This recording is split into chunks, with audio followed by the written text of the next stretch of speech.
పిల్లలకు చాలా ఇష్టమైనది ఏంటి అనేది మన క్వశ్చన్. దానికి చాటింగ్ లో మన చాట్ లో సమాధానం రాయల్ గారు స్టోరీస్, హిమవతి గారు స్టోరీస్, సమ్మయ్య గారు స్టోరీస్. కరెక్ట్ అండి. సో చిన్నప్పుడు ఇప్పుడంటే మనకు ఇంటర్నెట్ ఇవన్నీ వచ్చాయి కాబట్టి మనం స్టోరీలకు దూరం అయిపోయాము. ఒకప్పుడు మన పెద్దవాళ్ళు, అమ్మమ్మలు, నానమ్మలు అనేది మన లోపల వృద్ధిపరిచేవారు. ఎస్. సో ఈ రోజు సెషన్లకు వెళ్లే ముందు మనము ఒక కొటేషన్ తోటి స్టార్ట్ చెప్పబోయే చేసుకుందాం. కొటేషన్: మీరు మీ భవిష్యత్తును మార్చలేరు, కానీ మీ అలవాట్లను మార్చుకోగలరు. కాబట్టి మీ అలవాట్లను మార్చుకుంటే మీ భవిష్యత్తు మారుతుంది. కాబట్టి ప్రతి ఒక్కరు అనుకుంటారు భవిష్యత్తు మారాలి మారాలి అంటారు, కానీ ఫస్ట్ మన అలవాట్లు మార్చుకోవాలి. మన అలవాట్లు ఎప్పుడైతే మార్చుకుంటామో అప్పుడు మన భవిష్యత్తు మంచిగా ఉంటుంది. చుక్కాపు వెంకటరమణ గారు నమస్కారం. Happy evening sir. నేటి బాలలే రేపటి పౌరులు, విరిసి విరియని సుమాలు నేటి జాతి సంపదలు అని అనుకుంటూ ఉంటాం కదా. అలాంటి పిల్లల కోసం మనమేం చేస్తున్నాం? మనం ఏం చేయట్లేదు కదా. ఈ రోజు మన కోసం వచ్చేసినటువంటి మన స్పీకర్ గారు పిల్లలే నా ప్రపంచం అని భావించి పిల్లల కోసం వివిధ అంశాలపై 100 పుస్తకాలు రచించారండి.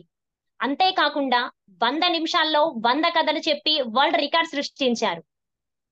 స్టోరీ పోర్టర్, కథా తపస్వి బిరుదులను కూడా ఆయన సొంతం చేసుకున్నారు. మొట్టమొదటిసారిగా భారతదేశంలో తెలుగులో కథలు చెప్పే పండుగ కథాకేలిని వారం రోజుల పాటు ఘనంగా నిర్వహించారు. తరగతి గదిలో ఉపాధ్యాయులు పాఠాలని కథలలో ఎలా చెప్పాలి అనే అంశంపై వివిధ పాఠశాలల్లో అనేక కార్యక్రమాలు కూడా నడిపారు. బాల సాహిత్య రంగానికి ఆయన చేసిన సేవకు గుర్తింపుగా 2015లో కేంద్ర సాహిత్య రంగము కీర్తి పురస్కారంతో ఆయనను గౌరవించింది. అంతేకాకుండా పొట్టి శ్రీరాములు తెలుగు విశ్వవిద్యాలయం కీర్తి పురస్కారంతోనూ బాల సాహితీ పురస్కారంతోనూ ఆయనను గౌరవించడం జరిగింది. తెలంగాణ రాష్ట్ర ప్రభుత్వం తెలుగు ప్రపంచ మహాసభల సందర్భంగా భారత సాహితీవేత్తగాను, అదే విధంగా తెలుగు భాషా సేవ విశిష్ట పురస్కారంతోనూ ఆయనను పురస్కరించుకున్నాయి. అదే విధంగా చొక్కాపు ఫన్ మ్యాజికల్ స్కూల్ స్థాపించి 5,000 మంది బాలలకు ఉచితంగా ఇంద్రజాలంలో శిక్షణని ఇచ్చారు. అదే విధంగా ఎన్నో ఇంద్రజాలంకి సంబంధించినటువంటి 7,000కు పైగా వివిధ దేశాల్లో 7,000కు పైగా ఆయన ప్రదర్శనలు కూడా ఇచ్చారు. ఆయన ఇంకో పని చేశారు. ఏంటి అంటే ఊయల అనే మాసపత్రిక దేనికి సంబంధించింది అంటే తెలుగు వ్యక్తిత్వ వికాసానికి సంబంధించినటువంటి ఊయల అనే మాసపత్రికను కూడా ఆయన నడిపించడం జరిగింది. ఇంపాక్ట్ వ్యక్తిత్వ వికాస ఉచిత శిక్షణ తరగతులను కూడా స్థాపించి ఆయన గారు ఎంతో మంది వేలాది మందికి ఉచితంగా వ్యక్తిత్వ వికాస శిక్షణ తరగతులను నేర్పిస్తున్నారు. అదే విధంగా మన సార్ గారి గురించి చెప్పాలంటే 1 కాదు 2 కాదండి, ఎన్నో పురస్కారాలు కూడా సార్ గారు సొంతం చేసుకున్నారు. మన జ్ఞానపీఠ పురస్కార గ్రహీతలైనటువంటి కళా తపస్వి, కవి సామ్రాట్ విశ్వనాథ్ సత్యనారాయణ గారు, డాక్టర్ సి నారాయణ రెడ్డి గారు, డాక్టర్ రావురి భరద్వాజ గారు, ఇటువంటి ఎంతో గొప్ప గొప్ప ప్రముఖులు కూడా డిక్టేషన్లు రాసే అవకాశం మన సార్ గారికి దక్కిందండి. అంత మంచి సార్ గారు ఈ రోజు మన సెషన్కి వచ్చారు. సార్ గారు రచించినటువంటి రచనలు, ఎన్నో రచనలని హిందీ, కన్నడ భాషలలో కూడా అనువదించడం జరిగింది. ఇంకా గుజరాత్, మహారాష్ట్ర ప్రభుత్వాలైతే వాళ్ళ పాఠ్యాంశాలలో కూడా చేర్చుకున్నారు. 60 ఏళ్ల కళ సాహిత్య రంగానికి చెందిన గుర్తింపు భారత ప్రభుత్వం తపాలా శాఖ భారత సర్కిల్ తనకి 63వ పుట్టినరోజు సందర్భంగా 2022 ఏప్రిల్ 1న తనకి పురస్కారం అందించారు. ప్రతిష్టాత్మకమైన తపాలా చంద్రిక అనే స్పెషల్ కవర్ ని అందించి సార్ గారిని గౌరవించడం జరిగింది. ఇన్ని ప్రతిష్టాత్మకమైన పురస్కారాలు అది పొందినటువంటి మహానుభావులు ఆయన అమూల్యమైన సమయాన్ని మన కోసం వెచ్చించి ఈ రోజు మన 159 బ్యాచ్ కోసం అమూల్యమైన సమయాన్ని వెచ్చించి వచ్చినందుకు గురువు గారు ధన్యవాదములండి. మా 159 బ్యాచ్ అందరి తరపు నుంచి స్వాగతం, సుస్వాగతం. Welcome sir. Welcome 159 batch. చక్కటి పరిచయం అందించిన మీకు నమస్కారం అమ్మా. ముఖ్యంగా శ్రీనివాస్ గారికి, రామ్ లోకా గారికి, సతీష్ గారికి, మిగతా అందరికి కూడా మన ఇంపాక్ట్ ఫౌండేషన్ ఆధ్వర్యంలో జరుగుతున్న ఈ మంచి కార్యక్రమానికి అభినందిస్తూ నా నమస్కారాలు తెలియజేస్తున్నాను. అలాగే ఈవేళ దాదాపు ఇప్పుడు 175 మంది దాకా ఉన్నారు, ఇంకా వస్తారు. ఈ చూస్తున్న వాళ్ళందరికీ కూడా నా హృదయపూర్వక ధన్యవాదాలు. ఇలాంటి మంచి కార్యక్రమంలో మీ అందరినీ కలుసుకునే అవకాశం కలిగిన నాకు చాలా సంతోషంగా ఉంది. నిజంగా అంటే ఈ వ్యక్తిత్వ వికాసం అంటే ఈ పర్సనాలిటీ డెవలప్మెంట్ మోటివేషన్ ని మనం కొన్ని లక్షల మందికి ఇస్తూ వెళ్తున్నాము. చాలా సంతోషం. అయితే ఎప్పటికప్పుడు మనం అప్గ్రేడ్ చేసుకుంటూ ఉండాలి. దానికి సంబంధించి ఈ మోటివేషన్ కి సంబంధించి మొన్న మధ్య మా మిత్రుడు రామ్ కమల్ ఈ ఇంపాక్ట్ తరఫు నుంచే మ్యాజిక్ ద్వారా మోటివేషన్ వ్యక్తిత్వ వికాసం ఎలా అనేది ఒక వర్క్ షాప్ కండక్ట్ చేశారు. దాదాపు ఒక 100 మంది దాకా ఆ వర్క్ షాప్ లో పార్టిసిపేట్ చేశారు. మ్యాజిక్ అంశాలను కూడా ఆ రోజు సప్లై చేయడం జరిగింది. చాలా మంచి ఇంపాక్ట్. అది ఎందుకంటే మామూలుగా మనం స్పీచ్ ఇస్తూ చేసే కంటే కూడా ఎప్పుడు అది రొటీన్ గా అయిపోతుంది.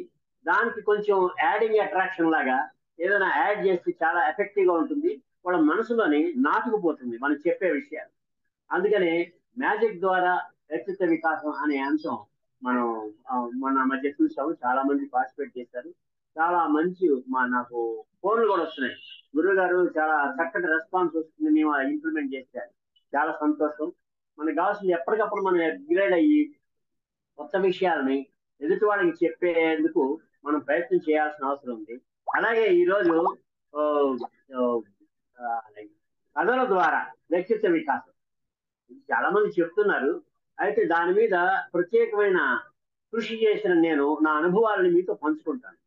ఎందుకంటే నేను ఒక 25 సంవత్సరాల పాటు అంగన్వాడీ టీచర్స్ కి స్టోరీ టెల్లింగ్ మీద సెషన్స్ కండక్ట్ చేశాను. అలాగే ఆంధ్ర మహిళా సభలో బీఈడి టీచర్స్ కి స్టోరీ టెల్లింగ్ లాంగ్వేజ్ డెవలప్మెంట్ అనే అంశం మీద క్లాసులు తీసుకున్నాను. అలాగే ఇక్కడ లకడికాపూర్లోని హోమ్ సైన్స్ కాలేజీలో ప్రీ స్కూల్ టీచర్స్ కి వచ్చే ప్రతి బ్యాచ్ కి కూడా 10 ఏళ్ల నుంచి నేను ఈ స్టోరీ టెల్లింగ్ మీద సెషన్స్ ఆర్గనైజ్ చేస్తున్నాను. ఇవన్నీ కాకుండా నేనేం చేశానంటే 7 రోజుల పాటు తెలుగులోని కథలు చెప్పే పండుగ ఆర్గనైజ్ చేసి దాదాపు ఒక 2000 మంది పార్టిసిపేట్ చేశారు. అన్ని రంగాల వాళ్ళు వచ్చి కథలు చెప్పారు. అది చేసిన తర్వాత ఈటీవీ తెలుగు వెలుగులో 100 ఆదివారాల పాటు 100 కథలు చెప్పాను తెలుగు భాషకు సంబంధించి. ఇవన్నీ కాకుండా ఈ చివరి రోజు ఏం చేశానంటే 100 నిమిషాల్లో 100 కథలు చెప్పి వరల్డ్ రికార్డు ఒకటి క్రియేట్ చేశారు. ఇది ఈ కథలు చెప్పడానికి, ఈ రోజు మీతో కథలు పంచుకోవడానికి నా అర్హతని గురించి మీకు నివేదించుకున్నాను. అయితే అంతేకాకుండా నేనేం చేశానంటే ఇందాక మన శ్రీనివాస్ గారు ఒక క్వశ్చన్ వేశారు, చిన్నప్పుడు పిల్లలకి అతి ఇష్టమైనది ఏది అనగానే అందరూ కథలు పేపర్ లీక్ చేసినట్టున్నారు ఎవరు మనవాళ్ళు. అంటే ఎలాగో పోస్టర్ పంపిస్తారు కదా. అయితే ఈ కథలు చెప్పే సంస్కృతి చిన్నప్పటి నుంచి అలవాటు అవడం వల్ల తెలుగు చాలా చక్కగా కథలు చెప్పగలుగుతున్నారు. అది కమ్యూనికేషన్ స్కిల్స్ కూడా బాగా డెవలప్ అవుతుంది.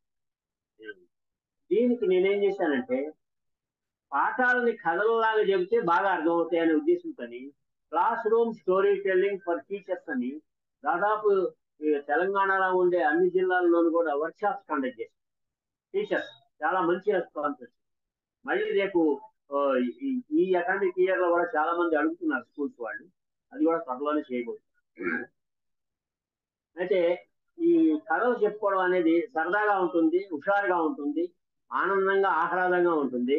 కథలు ప్రతి వాళ్ళు కథలు చెప్పేవాళ్ళే. ఎందుకంటే మనం పుట్టినప్పటి నుంచి మనం జీవిత చరమాంకం వరకు మనం ఏదో ఒక సందర్భంలో ఏదో ఒక కథ చెబుతూ ఉండాలి, వింటూ ఉండాల్సిందే. అలాగే తర్వాత ఈ కథ అనేది గొప్ప కళ. కథలు చెప్పడం అనేది గొప్ప కళ. అంచేత దీనికి సంబంధించి కొన్ని హుషారైనవి, సరదా అయినవి, ఆసక్తిగా ఉండేవి కొన్ని కథలు మనం చెప్తున్నాం. నేను స్టోరీ టెల్లింగ్ లోని 100 నిమిషాల్లో 100 కథలు చెప్పాను అని ఆనందాన్ని, అబ్బా 100 నిమిషాల్లో 100 కథలా అంటే నిమిషానికి ఒక కథ అనమాట అని ఒక ఫ్రెండ్ అన్నాడు. అంటే కాదండి, నిమిషానికి ఒక కథ మాత్రమే కాదు, అర నిమిషం కథలు ఉన్నాయి, పావు నిమిషం కథలు ఉన్నాయి అని చెప్పారు. అయితే ఒక నిమిషం కథ చెప్పండి అని అంటారు. చెప్తానండి. అనగా ఒక పిల్లి ఉంది. ఆ పిల్లి పక్క ఊరికి చదువుకోవడానికి బయలుదేరింది. దారిలో దానికి ఒక కుక్క ఎదురైంది. పిల్లి బావా ఎక్కడికి వెళ్తున్నావు పిల్లి బావా? పక్కూరికి చదువుకోవడానికి వెళ్తున్నా. ఆ మాత్రం దానికే పక్కూరు వెళ్ళాలా? నా దగ్గర చదువుకో, నేను చదువు చెప్తా బాగా. అయితే మ్యావాను అంది పిల్లి. ఈ కుక్క ఏం చేసింది? అని నీకు మ్యావన్నం చేయాలి కాదు, నాకేం కదా చెప్తావు పోపో అని ముందుకెళ్ళింది. ఒక కోడి ఎదురైంది దారిలో. పిల్లి బావా ఎక్కడికి వెళ్తున్నా పిల్లి బావా అంది. పక్కూరికి చదువుకోవడానికి వెళ్తున్నా అంది. ఆమె తినడానికే తక్కువ వెళ్ళాలా, నా దగ్గర చదువుకో, నేను చదువు బాగా చెబుతాను. అయితే మ్యావ్ అను అంది. ఆ కోడి అంది. నువ్వు మ్యావన్నో నీకు రాదు, నాకేం చదువు చెబుతా పోని ముందుకెళ్ళింది. ఇంక కొంచెం దూరం వెళ్ళేసరికి ఒక ఆవు ఎదురైంది. పిల్లి బావా, పిల్లి బావా, ఎక్కడికి వెళ్తున్నావు పిల్లి బావా అని అంది. పక్కూరికి చదువుకోవడానికి వెళ్తున్నాను. ఆ మాతుంగానికే పక్కూరడా, నా దగ్గర చదువుకో, బాగా చదువు చెబుతా. అయితే మ్యావ్ అను అంది పిల్లి. ఆవు ఏం చేసింది? అంబా అంబా అంబా అంది. నీకు మ్యావనం రాదు, నాకేం చదువు చెబుతా పోకు అని ముందుకెళ్ళి పక్కూరికి వెళ్ళి ఒక ముసలి పిల్ల దగ్గర చదువుకొని తిరిగి వచ్చింది. దీన్ని బట్టి మనకి ఏం అర్థం అవుతుందంటే, మాతృభాషలో చదువుకుంటేనే బాగా అర్థమవుతుంది. పిల్లికి పిల్లి భాషలో చెప్పాలి, కుక్కకి కుక్క భాషలో చెప్పాలి, ఆవుకి ఆవు భాషలో చెప్పాలి. బా చాలా బాగుందండి. దీంట్లో మిమిక్రీ ఉంది, తర్వాత ఒక మంచి మెసేజ్ ఉంది, తర్వాత వాయిస్ ఎక్స్ప్రెషన్స్ ఉన్నాయి, ఒక మంచి జంతువులకు సంబంధించిన ఒక కథ ఉంది. ఇన్ని క్వాలిటీస్ ఉన్న ఈ కథని పిల్లలే కాదు పెద్దవాళ్ళు ఇష్టపడతారు. అంతేకాకుండా తెలుగు భాషకి సంబంధించి తెలుగు భాష ప్రాధాన్యతను గురించి చెప్పే ఇంత చిన్న కథ, ఒక్క నిమిషంలో అయిపోయిన కథ ఎంత ఎఫెక్ట్ ఎదుటి వాళ్ళ మీద ఇస్తుంది తెలుసా. అయితే ఇంకొక ఫ్రెండ్ అన్నాడు, బాగానే ఉందండి, అర నిమిషం కథ చెప్పండి అని అన్నాడు. చెప్తా అన్నాడు. నేను అలా వెళుతున్నాను, ఒక స్కూల్ వదిలేశారు, పిల్లలందరూ వెళ్ళిపోయారు, ఒక పిల్లవాడు ఒంటరిగా కూర్చొని ఉన్నాడు దిగులుగా. ఆ పిల్లవాడిని ఎవరు తీసుకెళ్తారో కొనుక్కుందాం అని చెప్పి దగ్గరికి వెళ్ళి, బాబు నేను ఇంటికి తీసుకెళ్ళడానికి ఎవరు వస్తారు బాబు, మీ అమ్మ వస్తుందా అని అన్నాడు. నాకు అమ్మ లేదుగా అని అన్నాడు. అయ్యో అమ్మ లేదా పాపం. మీ నాన్న వస్తాడా ఇంటికి తీసుకెళ్ళడానికి అన్నాడు. నాకు నాన్న లేదుగా అన్నాడు. అయ్యో అమ్మ నాన్న లేదా. మరి నేను ఇంటికి తీసుకెళ్ళడానికి ఎవరు వస్తారు అని అన్నాడు. మా మమ్మీ డాడీ వస్తారు అని అన్నాడు. అయ్యో తెలుగు, వాడు కాదు అనాథ, నువ్వు అనాథం అయిపోయావు. ఈ రోజుల్లో పిల్లలకి ఈ అమ్మని నాన్నని అమ్మ నాన్న అని అంటారనే ధ్యాస లేకుండా అయిపోయింది, అలా తయారవుతున్నారు, మమ్మీ డాడీ కల్చర్ లో పెరుగుతున్నారు. అది నాకు చాలా బాధ అనిపించింది. ఆ పక్కన ఉన్న ఆయన కోపం వచ్చింది, ఏంటండి మాట్లాడితే తెలుగు అంటారు, ఇక వేరే భాష అక్కర్లేదా అని అన్నాడు. ఎందుకు అక్కర్లేదు, కావాలి అని. ఏం చెప్పండి, భావనీసంతా చెప్తా వినండి. చెప్పండి చెప్పండి. ఒక ఎలక పిల్లల్ని వెంట పెట్టుకుని షికారుగా బయలుదేరి దారిలో ఒక పిల్లి వంటి మీద పడింది. పిల్లలన్నీ చాలా చెదిరైపోయింది. ఏం భయపడద్దు అని పిల్లలన్నింటినీ దగ్గరికి చేర్చి అని గొంతు సవరించుకొని ఆ ఎలక ఏం చేసింది, దెబ్బతో పిల్లి పారిపోయింది. చూసారా, అవసరానికి సెకండ్ లాంగ్వేజ్ పనికొస్తుందని పెద్దవాడు ఎందుకే చెప్తారు. అంటే తెలుగు భాషే మన మాతృభాషని మనం గౌరవించుకోవాలి, దానికి ప్రాధాన్యత ఇవ్వాలి, మాతృభాషలో చదువుకోవాలి. మాతృభాష వస్తే ఏ భాష అని తేలిగ్గా నేర్చుకోవచ్చు. అందుకనే మనకు ముందు మాతృభాషకు ప్రాధాన్యత ఇచ్చిన తర్వాత మిగతా ఏ భాష అయినా ఇవ్వచ్చు అనేది ఈ పావునిషన్ కథలో మనం చెప్తాం. చూసారా, మనం గంటల తరబడి మోటివేషన్ చేసే స్పీచెస్ లోని ఇలాంటివి ఆణిముత్యాలు లాంటి చిన్న చిన్న కథలు పొదిగితే ఎంత బాగుంటుంది కదా. అంటే కొందరిని కథలు చెప్పమంటే చాలా మొహాట పడుతుంటారు, చెప్పండి కథ అంటే వచ్చి కానీ చెప్పడం రాదండి అని అంటుంటారు. చెప్పడం ఎందుకు రాదండి, కథలు చెప్పడానికి ఏముంది, మన జీవితంలో జరిగిన సంఘటన చెప్పడం మొదలెడితే ఆ తర్వాత అదే కథ అవుతుంది. అలాగే ప్రతి మనం చూసిన ఇన్సిడెంట్ ఏదైనా సరే కథలా చెప్పచ్చు. ఆ తర్వాత కథలు మనం తేలిగ్గా చెప్పగలం, మొహాట పడవద్దు. అందుకనే గ్రాప్ ది ఆపర్చునిటీ అంటారు. ఏదైనా అవకాశం వచ్చినప్పుడు దాన్ని అందిపుచ్చుకోవాలి. మనం ఎవరైనా కథ చెప్పని అడిగితే చక్కని కథ చెప్పే అందుకు మనం ఒక కథల బ్యాంకుని మన దగ్గర తయారు చేసి పెట్టుకోవాలి బుర్రలో. అయితే మొహాట అనగానే ఒక విషయం గుర్తొచ్చింది. రమేష్ కొత్తగా స్కూటర్ కొన్నాడు. ఆ స్కూటర్ వేసుకుని బయలుదేరాడు, రోడ్డు మీదకి వచ్చాడు హుషారుగా. అయితే బ్యాలెన్స్ తప్పి రోడ్డు పక్క కాలంలో పడిపోయాడు. మోచేతికి దెబ్బ తగిలింది. పాకుతూ పైకి వచ్చాడు. ఎదురుగా ఒక అందమైన అమ్మాయి మిడ్డీలో కనిపించింది, తెల్లటి డ్రెస్. చూడంగానే ఆ అమ్మాయిని చూడంగానే నవ్వాడు. ఆ అమ్మాయి నవ్వల. అయ్యయ్యో మీ మోచేతికి దెబ్బ తగిలింది, రక్తం వస్తుంది అని అన్నాడు. అంటే చూసుకున్నాడు. అవును అవును అని అన్నాడు. నేను నర్సుని, పక్కనే మా ఇల్లుంది, మీరు వచ్చారంటే మీ గాయం గడిగి మందేసి కట్టు కడతాను అన్నాడు. వద్దులేండి మా ఆవిడేమన్నా అనుకుంటుందని మొహమాట పడ్డాడు. మీ ఆవిడేమనుకోవడం ఏంటి, చాలా డేంజర్, రండి అని బలవంతంగా లాక్కెళ్ళి ఇంటికి తీసుకెళ్ళిన తర్వాత గాయం గడిగి మందేసి కట్టు కట్టింది. థ్యాంక్స్ అండి, చాలా సంతోషం, వెళ్ళొస్తా అన్నది. ఎలాగ వచ్చారు కదా, కాఫీ తాగిపోండి అన్న. అమ్మో కాఫీయా, మా ఆవిడ ఏమన్నా అనుకుంటుంది, వద్దులేండి అన్న. మీ ఆవిడ ఎక్కడో మీ ఇంట్లో ఉంది కదా, ఏమనుకుంటుంది, పర్లేదు తాగండి అన్న. లేదు లేదు, ఇంకా ఆ కారంలోనే ఉంది అన్న. అంటే వాడు మొహమాట పడి వాళ్ళ ఆవిడతో వచ్చాడు కానీ ఆ కాలంలో పడిపోయారు ఇద్దరు కలిసి. ఈవిడ పిలవంగానే మొహమాట పడి కాదనలేక వచ్చేసాడు వాళ్ళ ఆవిడ చెప్పకుండా. ఇప్పుడు వాళ్ళ ఆవిడ తెలుస్తుంది అని మొహమాట పడ్డాడు, వద్దు వద్దు కాఫీ వద్దారు. ఇలాగ మొహమాటం చాలా ప్రమాదకరమైంది. ఇది చాలా చిన్న విషయమే కానీ ఇంకా చాలా చాలా పెద్ద విషయాల్లో నో అని చెప్పే చోట ఎస్ అని మనం చెప్పినప్పుడు చాలా ఇబ్బందులు ఎదుర్కొంటాం. అంతవరకు ఎందుకు, సుబ్బారావు ఇంటికి అప్పారావు వచ్చాడండి, ఏదో ఒక పేరు.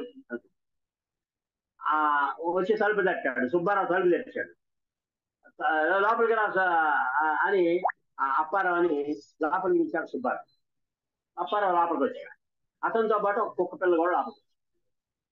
ఆ తర్వాత వాళ్ళిద్దరు సోఫాలో కూర్చొని కబుర్లు చెప్పుకుంటారు. ఈ వచ్చిన కుక్క పిల్ల గదంతా తిరిగింది, అక్కడ ఎక్కడ తిరిగింది, ఒక మూలకెళ్ళి మూత్రం పోసింది. తర్వాత అంతా బురద కాడతో అంతా చేసింది. ఆ తర్వాత సోఫా మీద గంతులు వేసింది, ఆ వస్తువులన్నీ అక్కడెక్కడ పడవేసింది. అప్పుడు ఇక్కడికి వచ్చిన ఆ అప్పారావు ఈ ఇంట్లో ఉన్న సుబ్బారావుని అడిగాడు, ఏమయ్య సుబ్బారావు, మీ కుక్కకి కొంచెం డిసిప్లిన్ నేర్పడం మంచిది అన్నాడు. నా కుక్క అని అన్నాడు. మరి ఇది మీ కుక్క కాదా అన్నాడు. లేదు, నీతో పాటు లోపలికి వస్తే నీ కుక్క అనుకొని నేను చాలా మొహమాట పడుతున్నాను, ఇందాక నుంచి ఏం చెప్పలేక, అది ఎంత గడివి చేస్తున్నా కూడా నేనేం చెప్పలేకపోయాను అంటే, అవునా నీ కుక్క అని చెప్పేసి నేను అనుకొని నేను మొహమాట పడుతున్నాను అని అన్నాడు.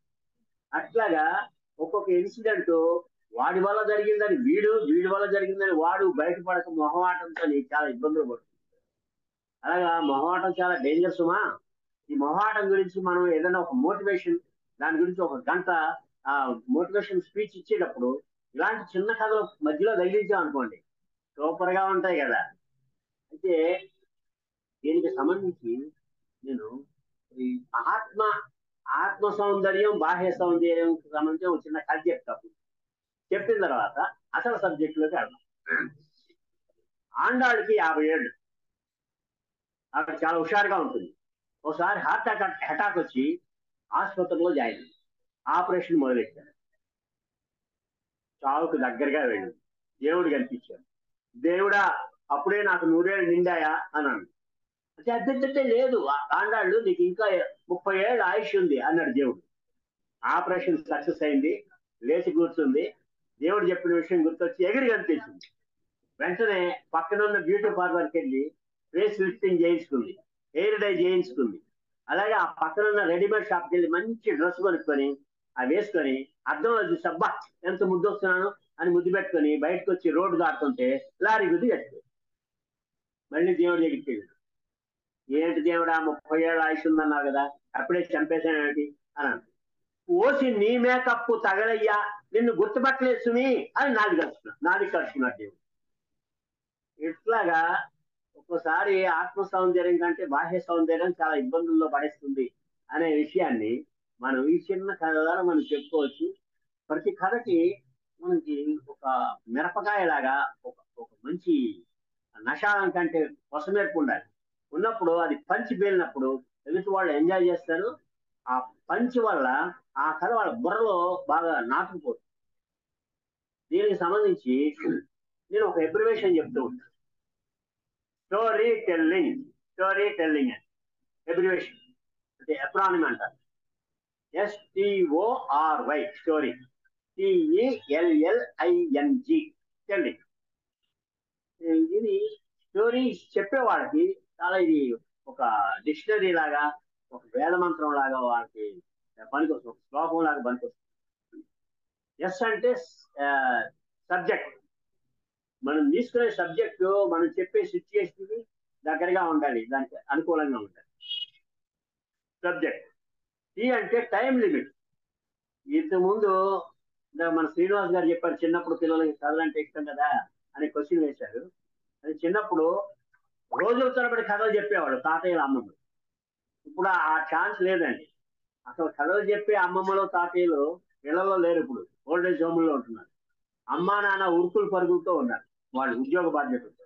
పిల్లలు అంటారా, తెల్లారి లేచిన దగ్గర నుంచి రాత్రి పడుకునే వరకు చదువు చదువు చదువు అని రుద్దుతా ఉన్నారు. వాళ్ళ ఆ గొడవల్లో ఉంటారు. ఇంకా చదువు కథలు చెప్పేవాళ్ళు ఎవరు ఉన్నారు? అసలు కథలు అనేవి మన వ్యక్తిత్వ వికాసానికి తొలిమెట్టు కథ అని. అంటే ఈ కథలతోనే ఆ రోజుల్లో పెద్దవాళ్ళు మంచి మంచి ప్రవర్తన గురించి, వ్యక్తిత్వ వికాసానికి సంబంధించిన అంశాల గురించి, భక్తి గురించి, చదువు గురించి, జ్ఞాపక శక్తి గురించి ఇవన్నీ చెప్పేవాళ్ళే లేకుండా పోయారు. అయితే టీ అంటే ఈ రోజుల్లోని గంటల తరబడి కథ చెప్పక్కర్లా. అంటే చాలా ఫాస్ట్ గా ఉంది జీవితం మనిషి. అందుకనే టైం లిమిట్ అంటే ఎంత ఉండాలంటే 3 నిమిషాలు ఏ కథ అయినా సరే. 3 ఇంకా పెద్ద కథ అయితే 5 నిమిషాలకి మించకుండా కథ చెప్పాలి, లేకపోతే వినలేదు ఎవరు. అంచేత అయితే నేనే ఇలాంటి మన ఇంపాక్ట్ కార్యక్రమాల్లోని కానీ, మోటివేషన్ సెషన్స్ లో కానీ 3 నిమిషాలు కూడా ఎక్కువేనండి. 1 minute stories, ½ minute stories, quarter minute stories మాత్రం మనం ఎన్నుకొని వాటిని తయారు చేసుకొని ఆ సిచ్యువేషన్ తగినట్టుగా చెప్పినప్పుడు అద్భుతంగా తయారు. ఎస్ అంటే సబ్జెక్టు, టీ అంటే టైం లిమిట్, ఓ అంటే ఒరిజినాలిటీ. కథల్లో మనం చెప్పేటప్పుడు మనం ఒరిజినల్ చెప్పాలి. కథ చదవటం లాగా పట్టుకొని చదవటం కాకుండా ఒరిజినల్ గా మనం కథ చెప్పాలి. చెప్పే పద్ధతిని మనం పాటించాలి. ఆర్ అంటే రేషనల్ థింకింగ్ ఉండాలి. మూఢనమ్మకాల్ని డెవలప్ చేసేదిలా కాకుండా హేతు దృక్పథాన్ని అలవాటు చేసే విధంగా, మూఢనమ్మకాలను పెంపొందించకుండా ఉండే మంచి కథలను మనం ఎన్నుకొని చెప్తే చాలా బాగుంటుంది. ఎస్ అంటే సబ్జెక్టు, టీ అంటే టైం లిమిట్, ఆర్ అంటే రేషనల్ థింకింగ్, వై అంటే యూత్ఫుల్నెస్. ఎప్పటికప్పుడు కొత్తగా ఉండాలన్నమాట. మనం చెప్పే కథలో ఎప్పటికప్పుడు కొత్తగా ఉండాలి.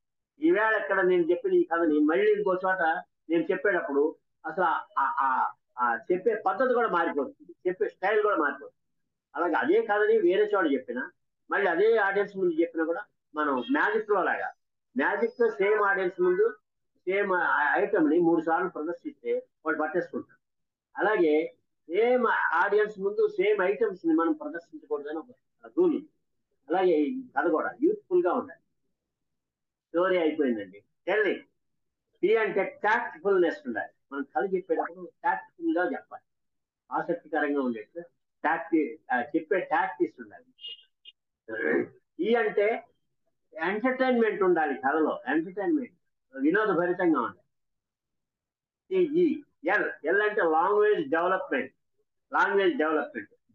ఈ కథ వినేవాళ్ళకి చెప్పేవాళ్ళకి కూడా లాంగ్వేజ్ మీద పట్టు సాధించే విధంగా, లాంగ్వేజ్ డెవలప్ అయ్యే విధంగా, ఆ భాష బాగా అలవాటు అయ్యే విధంగా, అర్థం అయ్యే విధంగా ఉండాలి. ఇంకొక ఎల్ అంటే లిజనింగ్ స్కిల్. ఆ కథ చెబుతుంటే వినాలి అనిపించేట్టుగా ఆసక్తికరంగా ఉండాలి. ఐ అంటే ఇంట్రెస్ట్ అంటే ఆసక్తి కలగాలి. ఆ కథని చెప్పేటప్పుడు వినేవాళ్ళకి ఆసక్తికరంగా ఉండాలి. లేకపోతే అయ్యో రాజుగేడుగులు కొడుకులు వ్యాఖ్యలు చీపో అని అంటారు పిల్లలు. ఇంకా పెద్దవాళ్ళు ఎక్కడ వింటారు మన కథ? I interest. ఎన్ అంటే నాన్ కాంట్రవర్షియల్, వివాదరహితంగా ఉండాలి మనం చెప్పే కథలు. ఏదైనా సరే, ఏ సందర్భంలో చెప్పినా, ఎక్కడ చెప్పినా, ఏ ఆడియన్స్ ముందు చెప్పినా కూడా నాన్ కాంట్రవర్షియల్ గా ఉండాలి ఆ కథ. అంటే కులాలని, మతాలని ఎత్తి చూపడం, వికలాంగుల్ని, నిరక్షరాస్యుల్ని, పేదవాళ్ళని ఇలా కించపరుస్తూ చెప్పే అలాంటి కథలు మనం మాటలు దొరలకుండా జాగ్రత్త. చివరిది టెల్లింగ్ లో జీ అంటే గుడ్ ఎండింగ్. గుడ్ ఎండింగ్, మంచి ముగింపు ఉండాలండి. ఇందాక వరకు నేను చెప్పిన 2-3 కథలు ఉన్నాయి కదా, ప్రతి కథ చివరిలోకి రాగానే ఆహా అని అనిపించేట్టుగా ఉంది. అలాంటి కథల్ని మనం ఎన్నుకోవాలి. అంచేత దీన్ని మనం స్టోరీ టెల్లింగ్ ని మన మోటివేషనల్ స్పీచెస్ లోని మనం ఇంక్లూడ్ చేసుకున్నప్పుడు అద్భుతమైన ప్రయోజనాలు, అద్భుతమైన ఫలితాలు వస్తాయని నేను నమ్మిన వాడిని. నేను దాదాపు 45 ఏళ్ళుగా ఈ ప్రాసెస్ ని నేను జనంలోకి, స్టూడెంట్స్, పేరెంట్స్, టీచర్స్, కౌన్సిలింగ్ క్లాసుల్లో కూడా నేను చెప్తూ ఉంటాను. అలాగే యూత్ కి మోటివేషన్ క్లాసుల్లో కూడా నేను చెప్తూ ఉంటాను. నా స్పీచ్ లోని ఎక్కువగా కథలు ఉంటాయి, ఎక్కువగా మ్యాజిక్లు ఉంటాయి, ఎక్కువగా మిమిక్రీ ఉంటాయి. అన్ని కళల సమ్మేళనంతో మన స్పీచ్ ని మనం అలంకరించుకుంటే అద్భుతమైన స్పీచ్ ఎదుటి వాడికి ఇచ్చినట్టు ఉంటుంది, వాడి జీవితంలో మర్చిపోలేదు. అట్లా ఉంటుంది. ఇప్పుడు అంతవరకు ఎందుకండి, ఒక్కొక్క సబ్జెక్ట్ మనం తీసుకున్నాం, ఒక్కొక్క కథ చెప్తాం. పాజిటివ్ థింకింగ్ గురించి మనం మనం మోటివేషన్ స్పీచ్ ఇస్తున్నాం పాజిటివ్ థింకింగ్ గురించి. కానీ పాజిటివ్ థింకింగ్ అంటే అనుకూల ఆలోచన ద్వారా అంతా మన మంచికే అనుకోవడం అని దానికి వచ్చిన పద్యం. ఒక తల్లి కొడుకు 10 ఏళ్ల కొడుకుతోని అడవి మార్గం గుండా వెళ్తుంది. కొంచెం దూరం వెళ్ళేసరికి ఆ పిల్లవాడు ఒక చోట ఆగి ఎవరెక్కడా అని అరిచాడు. వెంటనే రీసౌండ్ వినిపించింది, ఎవరెక్కడా అని. ఎవడరా నువ్వు అని అన్నాడు. మళ్ళీ ఎవడరా నువ్వు అని వినిపించింది. నీ కాళ్ళు విరగొడతా అన్నాడు. నీ కాళ్ళు విరగొడతా అనిపించింది రీసౌండ్. వెంటనే వాళ్ళ అమ్మ దగ్గరికి వెళ్ళాడు. అమ్మ వాడు ఎవడరా నువ్వు అంటున్నాడు, నీ కాళ్ళు విరగొడతా అంటున్నాడు, నువ్వంటే నాకు అసహ్యం అంటున్నాడు, నాకు చాలా బాధగా ఉంది అన్నాడు. అంటే నాన్న దాన్ని ప్రతిధ్వని అంటారు, నువ్వేదంటే అది అంటుంది, ఈసారి నువ్వు 4 మంచి మాటలు మాట్లాడాను. ఓకే అమ్మా అని వెళ్ళి మళ్ళీ అక్కడ నిలబడి నువ్వంటే నాకు ఇష్టం అని అన్నాడు. వెంటనే రీసౌండ్ వినిపించింది, నువ్వంటే నాకు ఇష్టం అని.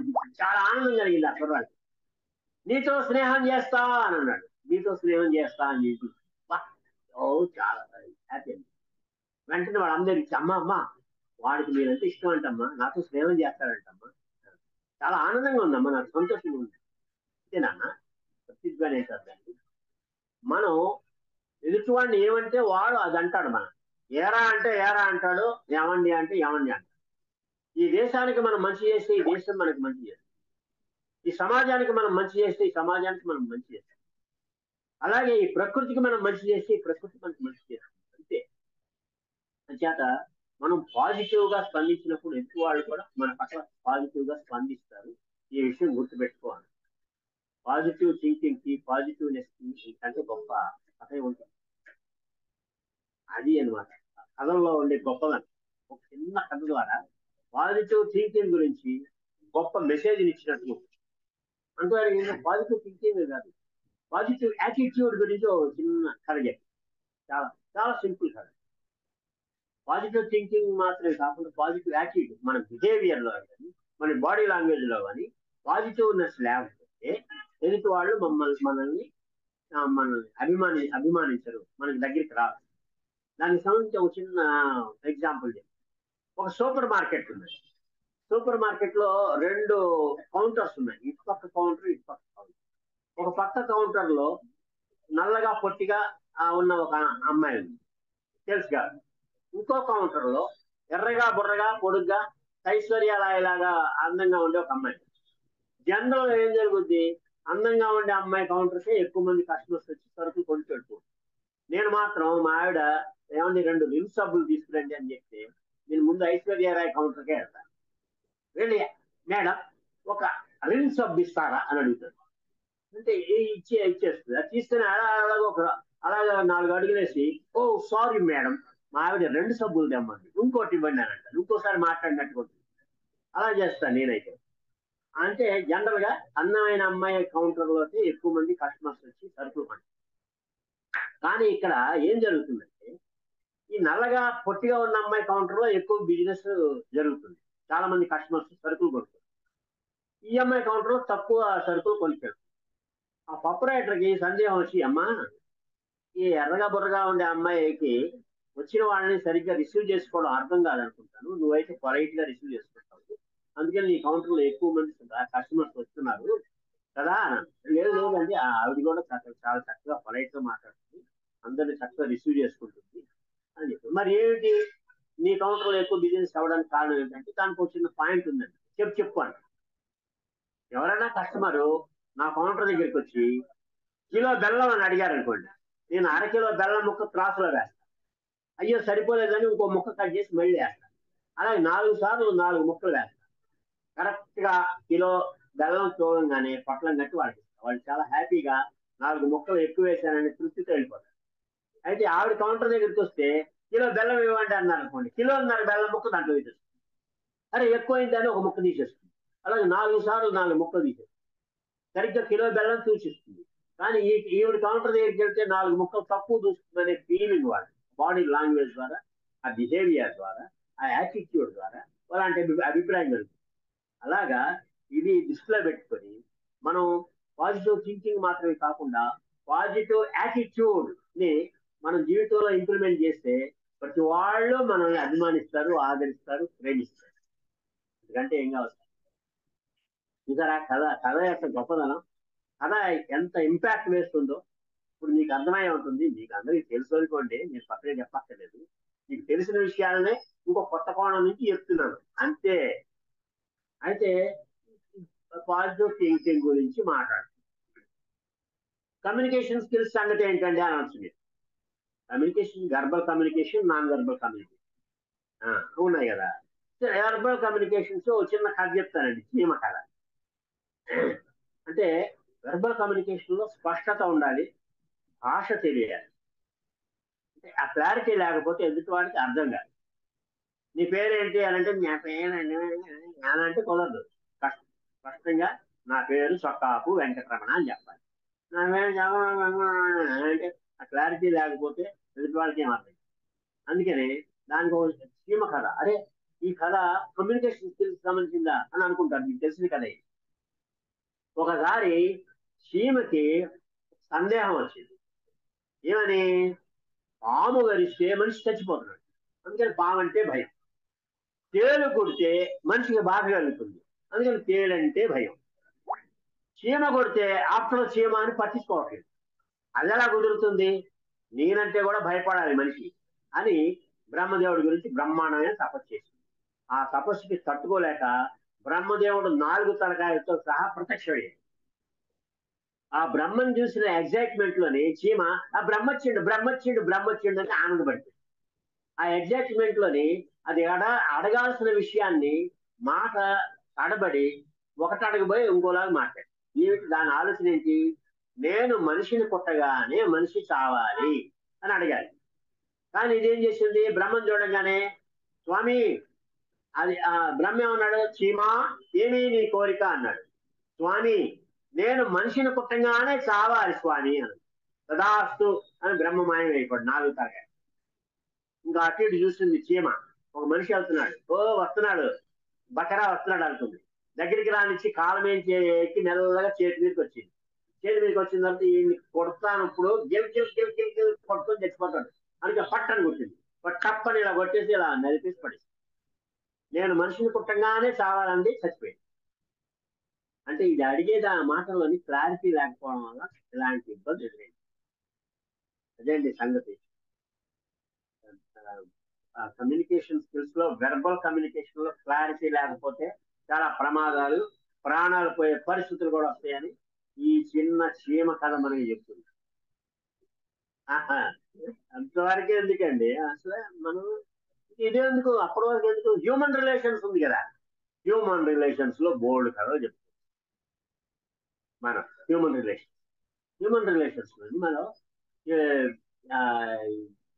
దేంట్లోని స్మైల్ అనే ఒక 5 అక్షరాల పేరును మనం గుర్తుపెట్టాం. Smile, SMILE, smile. స్మైల్ ఈ ఎక్రానిమ్ ని విడదీస్తే ఎస్ అంటే స్మైల్, ఎం అంటే మెన్షన్ ది నేమ్, ఐ అంటే ఇంట్రెస్ట్, ఎల్ అంటే లిజనింగ్, ఈ అంటే ఎంపతి. స్మైల్. నవ్వు అనేది కమ్యూనికేషన్ స్కిల్స్ కి ఫస్ట్ స్టెప్. అలాగే హ్యూమన్ రిలేషన్స్ కి ఫస్ట్ స్టెప్. ముక్కు మొహం తెలియనోడు ఎవడో వెళ్తున్నాడు అనుకోండి, టైం ఎంత అయింది అంటే ఎంత అవ్వలేదు అని అంటాడు. అదే ఒక స్మైల్ ఇచ్చామనుకోండి, వాడు కూడా మర్యాద కోసం స్మైల్ చేస్తాడు. అప్పుడు పరిచయం ఏర్పడినట్టే లెక్క స్మైల్తోనే. వాళ్ళు వెళ్ళి హలో సార్ మీ పేరు ఏంటండి, నా పేరు ఏంటి ఇది అని చెప్పక్కర్లా, ఒక చిన్న స్మైలే కమ్యూనికేషన్. అలాగే హ్యూమన్ రిలేషన్స్ డెవలప్ చేస్తుంది. అందుకని స్మైల్ చాలా గొప్పది. నవ్వు ముఖం లేని వాడిని షాప్ లో కూర్చోబెట్టకూడదు అని ఒక కామెంట్ ఉంది. అందుకనే నవ్వు ముఖం ఉన్న వాళ్ళని, చక్కగా అందంగా నవ్వే వాళ్ళని, అమ్మాయిల్ని రిసెప్షన్ కౌంటర్స్ లోని అలాగే కౌంటర్స్ లోని కూర్చోబెడతాం. అందుకనే ఈ స్మైల్ కి సంబంధించి ఒక బీర్బల్ కథ ఉందండి, మీకు తెలుసు ఈ బీర్బల్ కథ. అయినా సరే ఇది కొత్తగా ఓహో స్మైల్ కి చెప్పుకోవచ్చు అనమాట ఈ కథ అని మీకు ఆలోచన వస్తుంది. ఒకసారి అక్బర్, బీర్బల్ ఒక చిన్న పల్లెటూరికి విజిట్ చేయడానికి వెళ్ళారు. వెళ్తే అలా వెళ్తా ఉంటే ప్రతి వాళ్ళు ఆ గ్రామస్తులు ఎదురొస్తూ బీర్బల్కి ఇలాగ నమస్కారం చేసి నవ్వుకుంటూ వెళ్ళిపోతున్నారు. అక్బర్ వైపు అసలు ఎవరు చూడలేదు, అసలు పట్టించుకోవట్లేదు అక్బర్. అలాగే వెళ్తున్నట్టు అక్బర్కి కడుపులో రగిలిపోతుంది. అందరూ బీర్బల్కి నమస్కారం చేసిపోతున్నారు, నన్ను అసలు పట్టించుకోవట్లేదు. కొంచెం దూరం వెళ్ళిన తర్వాత ఎవరు లేకుండా చూసి పక్కకి లాగి, బీర్బల్ ఇంతకుముందు ఈ ఊరు వచ్చావా నువ్వు అని అన్నాడు. లేదు సార్, ఇదే ఫస్ట్ టైం మీతోనే రావడం అని అన్నాడు. మరేంటి అందరూ నీకు సలాం చేస్తున్నారు, నవ్వుతూ వెళ్తున్నారు, నన్ను ఎవరు పట్టించుకోవట్లేదంటే, నేను రాజునైనా కూడా మహారాజునైనా కూడా పట్టించుకోవట్లేదు అంటే, ప్రభు నేను వాళ్ళ వైపు చూసి చిరునవ్వు నవ్వుతున్నాను, వాళ్ళు కూడా నన్ను చూసి ఫ్రెండ్లీగా నవ్వుతూ నాకు నమస్కారం చేసి వెళ్తున్నారు, మీరు చాలా సీరియస్ గా ఉన్నారు, పలకరిస్తే సలాం చేస్తే కొట్టేట్టున్నారు, అందుకని వాళ్ళు మిమ్మల్ని పట్టించుకోలేదు, అదండి సంగతి. అంటే నవ్వుకున్న గొప్పదనం అంత గొప్పదనం. చాలా సింపుల్ కథే. మనం ఈ మోటివేషన్ స్పీచెస్ లోని ఇలాంటి కథలు చెప్పుకుంటే ఎఫెక్టివ్ గా కమ్యూనికేట్ కావా? మనం ఎందుకు కథలను ఉపయోగించుకోవట్లేదు? అద్భుతంగా ఉపయోగించుకోవచ్చు. అసలు నేను మోటివేషన్ స్పీచ్ ఒక 2 గంటలు సేపిస్తే ఒక గంట కథలతోనే నిండిపోయి ఉంటుంది. అవన్నీ వాళ్ళకి అందరికీ గుర్తుంటాయి. ఇంటికి వెళ్ళిన తర్వాత ఇంట్లో కూడా చెప్తారు వాళ్ళ ఫ్యామిలీ మెంబర్స్ కి, ఫలానా కథ భలే ఉంది కదా అని వాళ్ళ పిల్లలకి చెప్తారు. ఈ రోజుల్లో కథలు చెప్పే సంస్కృతి చచ్చిపోతుందని మనం బాధపడే బదులు మనం కథలతో మొదలెడదాం మన స్పీచ్ని. అలాగే ఏ సందర్భంలో ఒక చిన్న కథ చెప్పండి. ఇంతకుముందు పెద్దవాళ్ళు సామెతలు చెప్పేవాళ్ళు, పొడుగుదలు చెప్పేవాళ్ళు, జాతీయాలు చెప్పేవాళ్ళు. ఇప్పుడు మనం కథల రూపంలోని ప్రతి సందర్భాన్ని సెలబ్రేట్ చేసుకున్నాం. బాగుంది కదా? అదనమాట. ఈ చిరునవ్వుతోని ప్రపంచాన్ని జయించవచ్చు. అంతవరకు ఎందుకు? తన బోసి నవ్వులతో మహాత్మా గాంధీ భారత ప్రజానికాన్ని తన వెనక నడిపించుకొని భారతదేశానికి స్వాతంత్రం తీసుకొచ్చాడంటే చిరునవ్వే కాదు. అదనమాట. అంటే స్మైల్, ఎం అంటే మెన్షన్ ది నేమ్. ఎదుటి వాళ్ళ పేరు మనం గుర్తుపెట్టుకొని ప్రతిసారి ఉచ్చరిస్తూ ఉండాలి. ఎందుకు అంతవరకు ఎందుకు? మన ఇంట్లో పనివాడు ఉంటాడండి, పనివాడిని రే గెస్టులు వచ్చారు నీళ్ళు తీసుకురా అని అంటే, నాకు ఒక పేరు ఉంది బాబు అని మనసులో బాధపడుతూ ఉంటాడు. ఏదో మురికిగా ఉన్న నీళ్లు తీసుకొచ్చి అక్కడ టేబుల్ మీద కొట్టి ఇదిగోండి నీళ్ళు అంటే, అదే రాము గెస్టులు వచ్చారు నీళ్ళు తీసుకురానా అన్నాం అనుకోండి, వాడు మనసు పుష్టి అయిపోతుంది. వెంటనే ఫ్రిడ్జ్ లోంచి కూల్ వాటర్ తీస్తాడు బాటిల్, తర్వాత లారీ గ్లాస్ విమ్ముతో నీళ్ళతో కడిగి అని చెప్పి ఆహా బాగుంది అని ట్రేలో పెట్టి ఆ వాటర్ పోసి తీసుకొచ్చి ఇలా తీసుకొచ్చి ఇదిగోండి సార్ నీళ్లు అని అంటాడు. ఎంత తేడా! ఒరే అన్నదానికి రాము అని పిలిచిన దానికి ఎంత తేడా ఉంటుంది. అలాగే పేరుతో పిలిచినప్పుడు ఎదుటివాడు human relationship SMILE mention the name అనేది చాలా అద్భుతంగా పనిచేస్తుంది. ఎవరైనా కొత్త వాళ్ళు మనకి పరిచయం అయినప్పుడు వాళ్ళ పేరు కనుక్కోండి, ఆ పేరును 1కి 10 సార్లు ఉచ్చరించండి ఏదైనా సందర్భంలో. ఆ తర్వాత ఎప్పుడు మీ జీవితంలో మర్చిపోరు. అప్పుడు వాళ్ళని ఎప్పుడో కలిసినప్పుడు హలో రమణ గారు అనే మీద టాప్ అని పడిపోతాడు. ఎప్పుడో 10 ఏళ్ల కిందట నా పేరు కనుక్కున్నారు, ఈయన నా పేరు ఇప్పటికీ గుర్తుపెట్టుకున్నారు అని ఆనందపడిపోతాడు. ఆ పేరుకి అంత గొప్పదనం. ఐ అంటే ఇంట్రెస్ట్, ఎదుటి వాళ్ళ ఆసక్తులను కనుక్కొని మనం మాట్లాడాలి. ఎల్ అంటే లిజనింగ్, వినికి అంటే చాలా వినడం అనేది అలవాటు చేసుకోవాలి. కొత్తగా మనకి పరిచయం అయిన వాళ్ళు కనిపించినప్పుడు వాళ్ళు చెప్పేది మనం జాగ్రత్తగా వినాలి. చాలా మందికి వాళ్ళ కష్టాలు, కన్నీళ్లు, ఆవేదనలు, ఆక్రమణలు చెప్పుకోవాల్సిన ఆసక్తి ఉంటుంది, ఆతృత ఉంటుంది. అలాంటిది వాళ్ళు వచ్చి ఏదో చెబుతూ ఉంటే ఆ పక్కన పెట్టబోయే అసలు ఏంటంటే అని మనం కట్ చేసాం అనుకోండి, వాడు హర్ట్ అవుతాడు.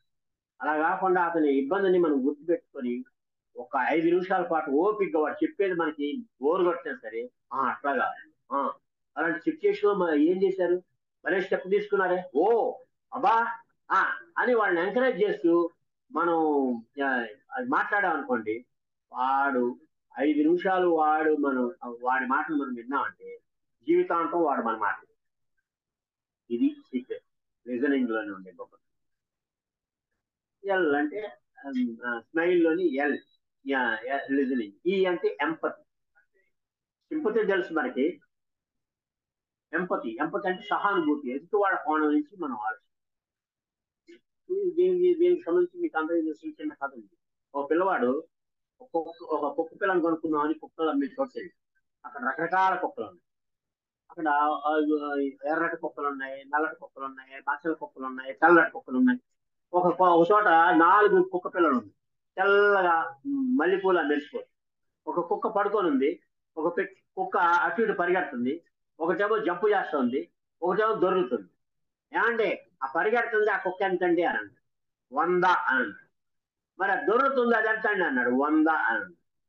జంప్ చేస్తుంది అదంతండి అన్నాడు 100 అన్నాడు. పడుకుందే అదంతండి అన్నాడు. అది అమ్మం అన్నాడు. ఖమ్మం అన్నాడు. ఎందుకు అమ్మరండి అన్నాడు. అది అవిటిది పుట్టుకతోనే దాని కాళ్ళు పనిచేయట్లేదు, అది అమ్మం, మీతో తీసుకోండి. ఒకసారి అది నాకు ఇస్తారా చూస్తాను. ఎక్కడ ఉన్నాడు, బేజా ఖరాబ్ అయినట్టు మీరు అని చెప్పి ఇచ్చారు.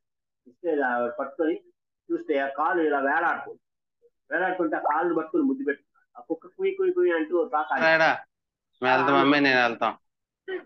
తాతయ్య ఒక్కడే ఉంటాడు. ముద్దు పెట్టుకున్నాడు. ముద్దు పెట్టుకొని అది ఇలా ఆనందపడింది. ఉండవా ఇక్కడ ఉండు, అక్కడ పెద్ద డాడీ ఏమన్నాడంటే, ఏమండి ఈ కుక్క నాకు కావాలి, 100 రూపాయలు తీసుకోండి. ఎందుకయ్యా మంచి కుక్కలు తీసుకోవచ్చు కదా 100 రూపాయలు కానీ. లేదు నాకు ఇదే కావాలి. సరే తీసుకో అని చెప్పి వెళ్ళిపోబోతుంటే బాబు అంటే ఏంటి ఏం లేదు కానీ మంచి కుక్కలను వదిలేసి 100 రూపాయలకి ఆ పూర్తి కుక్కను తీసుకున్నావు ఎందుకు అని అతను జవాబు చెప్పాల. తన కుడికాలు ప్యాంట్ పైకి ఎత్తి అక్కడ చెక్క కాలు షాక్ తిన్నాడు. తను అవిటివాడు. ఆ కుక్క పిల్ల కూడా అవిటింది. ఆ కుక్క పిల్ల అవిటిదని చెప్పి అందరూ అశ్రద్ధ చేస్తున్నారు, దాన్ని ఇబ్బంది పెడుతున్నారు, దాన్ని హింసిస్తున్నారు, దాన్ని బాధ పెడుతున్నారు. తను కూడా అలాంటి అన్ని అనుభవించాడు. నాలాగా అది కూడా అనుభవించకూడదు, బాగా పడకూడదు అని నేను తీసుకెళ్లి పెంచుకుంటాను, దానికి ఎలాంటి ఇబ్బందులు లేకుండా చూసుకుంటానని ఎంపతి ఎదుటి వాళ్ళ కోణం నుంచి తాను ఆలోచించాను. అలాగే ఇక్కడ కుక్క పిల్ల గురించే కాదు, ఎదుటి మనుషుల గురించి కూడా మనం ఎప్పుడైతే ఆలోచిస్తాం అప్పుడు హ్యూమన్ రిలేషన్స్ పటిష్టమవుతుంది, బాగా డెవలప్ అవుతుంది. అదేనమాట. అలా బాగుందండి. ఈ స్మైల్ అనే దాంట్లోని ఇంకోటి హ్యూమన్ రిలేషన్స్ అని మనకు కావాల్సిన ఎన్నో విషయాలు మనం చర్చించుకున్నాం ఈ కథల ద్వారా. అయితే ఇంక కొందరు గోల్ సెట్టింగ్ అంటూ ఉంటారు. గోల్స్ పెట్టుకున్నప్పుడు స్పెసిఫిక్ గోల్స్ ఉండాలి, స్మార్ట్ గోల్స్ ఉండాలనుకుంటారు. అవన్నీ మీకు తెలుసు. అయితే సరే మనం దేవుడు కనిపిస్తే మనం ఒక కోరిక కోరాలి అనుకుంటాం. ఆ కోరికలోని స్పష్టత లేకపోతే చాలా ఇబ్బంది పడతాం. అలాంటి ఒక పెద్ద మనిషి అది చెప్తాను. ఒక పెద్ద మనిషి దేవుడా అని గట్టి గాలి కట్టిపెట్టి దేవుడు ప్రత్యక్షమయ్యాడు. ఏంటి బ్రదర్, ఏంటి నీ కష్టం ఏంటి, నీ కోరిక ఏంటి అన్నాడు. ఏం లేదు దేవుడా, నేను గొప్పవాడిని అవ్వాలి, నలుగురిని పైకి తీసుకెళ్ళాలి, అలాంటి గొప్పవాడిని అవ్వాలి, నన్ను నాకు ఆ వరం ఇవ్వు దేవుడా అని. ఓకే అంతే కదా, ఓకే గ్రాంటెడ్ పో అని చెప్పి మాయమైపోయాడు దేవుడు. రెండో రోజు వీడు లిఫ్ట్ బాయ్ గా కూర్చున్నాడు. అందరిని నలుగురిని పైకి తీసుకొస్తున్నాడు. వీడు చాలా బాగుతున్నాడు. ఏంటి దేవుడు ఇలాగ అర్థం చేసుకున్నాడా అని చెప్పి దేవుడా అని మళ్ళీ కావకాగి పెట్టాడు. నేను మళ్ళీ ప్రత్యక్షమాడు. ఏంటి మాటకి డిస్టర్బ్ చేస్తున్నావు, ఏంటి నీ సంగతి ఏంటి అని. నేను గొప్పవాడిని అవ్వాలి, నలుగురిని పైకి తీసుకెళ్ళాలంటే లిఫ్ట్ బాయ్గా కాదు స్వామి, నా కళ్ళ ఎదురుగా డబ్బు కనపడాలి స్వామి, డబ్బు అని. ఓకే గ్రాంటెడ్ అని వెళ్ళిపోయాడు. రెండో రోజు ఏటీఎం దగ్గర వాచ్మెన్ గా కూర్చొని ఉంటాడు. మళ్ళీ బాగుతున్నాడు. అందరూ వచ్చి ఏటీఎం నుంచి డబ్బులు తీసుకెళ్తా ఉన్నారు, లెక్కెట్టుకుంటూ వాడు చూస్తా ఉన్నాడు. కళ్ళ ఎదురుగా డబ్బులు మరి ఇంకా విసిగిపోయాడు.